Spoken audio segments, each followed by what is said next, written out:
There'll be a lot of radio communication getting everyone dialed in on what they want for fuel. I think Scott's trying a little bit harder, just watching the onboard and watching everything happen. I think these guys are starting to step it up a little bit. EJ Viso is headed toward you, Marty. And obviously they're planning on some caution, or hoping to get some caution here in this as well, as teammate Takuma Sato will pit here in a couple laps. Very early in this window, they will put on scuffed reds on the 59 car and get him back out on the track. The car has been extremely bad understeered for most of the day. 8.9 on the stop. All clear, all clear, all clear. Push now. You got to push hard. Easy for you to say. We gotta go. Once Hinchcliffe pulls off, Scott Dixon should be able to do 2, if not 3 laps. And those are the money laps, Bob, because he's light on fuel, tires are hot, and so while Hinchcliffe pulls off and he's stopped on pit lane, you're going to see Dixon be off to the races. And now this is what pays for Dixon. Make up time during the stop. Hinchcliffe relinquishes the lead, Marty. Think about it. And Dixon even called this. He said, I noticed that Hinchcliffe has picked up his pace a little bit. I bet they pit in the next 3 laps, and to the money, that's when they pitted. You see the slick blacks going on, and his car also had a big understeer late in that run, so they made an air pressure adjustment, trying to get that car a little bit better. Dixon going down the backstretch. We'll see where Hinchcliffe cycles out when all this goes through, Bob. Headed for turn number 4 as Hinchcliffe comes out in a pack of traffic.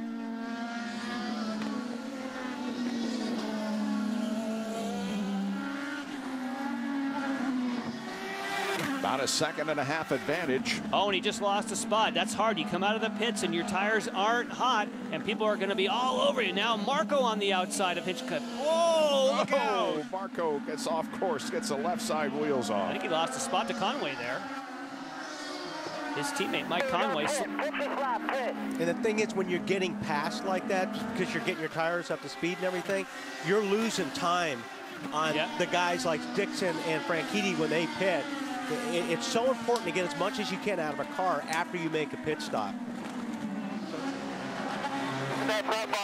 There comes Dixon. It was a 1.5 second advantage over Franchitti when Hinchcliffe pitted. He has a 1.8 second, or had, when he peeled off to make the pit stop. Marty? And Bob, just keep this in mind, Hinchcliffe had to put on blacks because they started the race on red. Dixon started the race on blacks, so they're able to come in and put on reds this time. They put on all right. The only non-scuffed tire was the right front. The rest of them were scuffed reds for Dixon to come down pit road. Let's see where he cycles out with Hinch. Yeah, the difference is, I mean, it was a second faster pit stop for Dixon over Hinchcliffe. Wow, look at that. But the biggest thing was when he got out in traffic, that cost him a ton of time. Now don't forget about Dario Franchitti. Dario Franchitti did not pit. Now he's going to be out there trying to do the same thing that Dixon did to Hinchcliffe, but he had a bigger gap to overcome. Fuel gets us to the end of the race. If we can't make that, we need a yellow. 6-0 on fuel.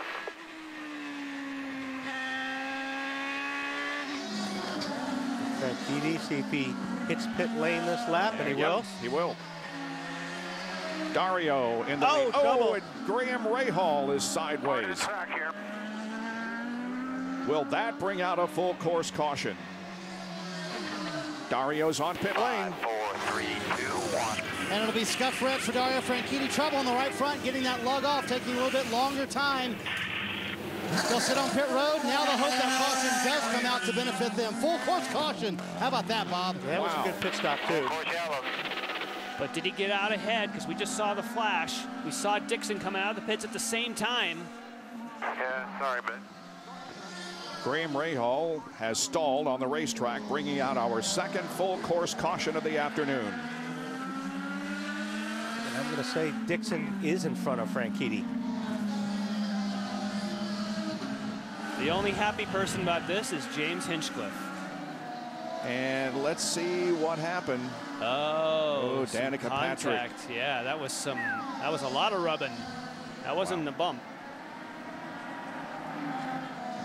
So look for Dixon. So Dario is leaving.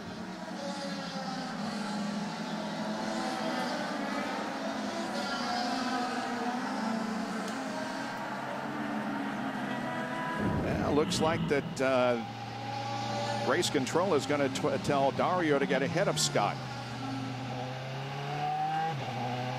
12 in front of the 9. It's happening right there. Well, there power. you go. And Briscoe's going to get in front of Briscoe. Scott. Yeah. Not Dario. Yeah. Wow, I'd like to see the blend line numbers on that, because it certainly looked to me like Dario would have got to that. I mean, it was close. Mm-hmm.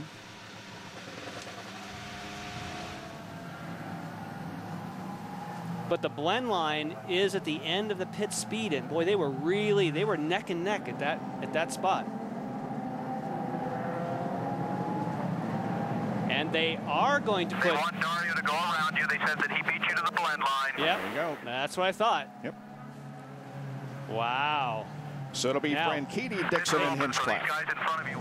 Well, his teammate Will Power, not the break that they wanted. They had black sitting out, but he said, if I'm going to have to come through traffic like I'll have to do now, I need red, because those are clearly better early on the run. And there's the grass we talked about, almost running into his teammate Briscoe. Very narrow here at the end of pit road. Okay, here we go with a restart. This should be good. We'll see who wins the battle to turn number 4 as the race is about to get a restart. And I think Dixon, Green, green. I was going to say, I think Dixon knows he's got to try to get by Here Franchitti he early. goes. Here he goes. Because there you go. Yep. Because Franchitti, he knows that Franchitti's going to be almost impossible to pass. He's got to do it now. And look at Hinchcliffe on the outside, getting past and losing many positions. Wow. Look out for this turn. Oh, it's like an accordion. Oh, it is. I'm surprised that Dario didn't stay driver's right. He was very kind in his. And look at Dixon just take off. Boy, talk about warming up your tires. Yeah. Come off the top of here, everybody gets a big wiggle going. A lot of loose. Hinchcliffe lost 2 positions. He's now back to 5th. Ryan Hunter-Reay is 3rd, and Takuma Sato Ooh, is look at 4th. Marco. Good call. Yeah, Dario, look at that coming off the keyhole. Got loose. Uh-oh. Oh, a car off and kicking up the dust. Still moving. Can't see who it is yet. It It's is James Hinchcliffe. Wow. Oh, man. Well, What a shame. Okay, clean those tires off. Clean those tires off. So he's going to fall back to last again, at least last of those on the racetrack. It was fun while it lasted. Yeah. This is Dario Franchitti is in 2nd position, about almost 7 seconds now behind Scott Dixon. And there is the 3rd place car of Ryan Hunter-Reay. And overhead shots provided by the Honda Aerial Cam. It's Dario Franchitti. Gonna walk out of here with more points ahead of Will Power than before the race started.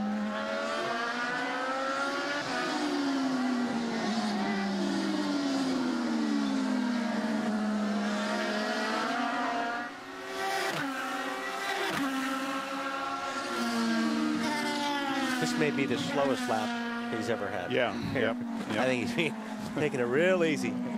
Well, the wait is over for the New Zealander. He adds his name to the list of 2011 winners.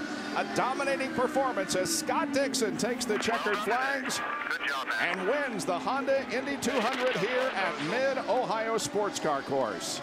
Dario Franchitti crosses in 2nd. Here comes Ryan Hunter-Reay in 3rd. Takuma Sato is going to get a top 5 finish. And in 5th position is going to be another driver for KB Racing Technology, Tony Kanaan. Tagliani, Andretti, Servia, Bourdais, and Mira will complete the top 10. Takuma Sato has his best career finish, and Sebastian Bourdais his 3rd consecutive top 10 finish. The last time Penske didn't have a car in the top 10 was Indianapolis this year, and before that it was Richmond in 2009. The Penske cars finished this afternoon in 14th, 16th, and 19th. There you see James Hinchcliffe, who we just spoken with, who led 26 laps of this event, finishing in 20th position, and there are the others and the order in which they crossed the finish line. Not a whole lot of movement within the top 10 as far as points are concerned. Marco Andretti did move up 1 position in the point standings, and Ryan Briscoe slid 1 place, and J.R. Hildebrand fell from 9th to 10th. Now we go to an oval next, but our next telecast is going to be at Infineon Raceway in Sonoma, California. For more information on the Eyes on IndyCar Series, log on to NBCSports.com. Congratulations to Scott Dixon, the winner here today at Mid-Ohio. For Jan Vikas, Wally Dallenbach, Kevin Lee, Marty Snyder, Lindy Thaxton, and Robin Miller, I'm Bob Jenkins. We'll see you in 3 weeks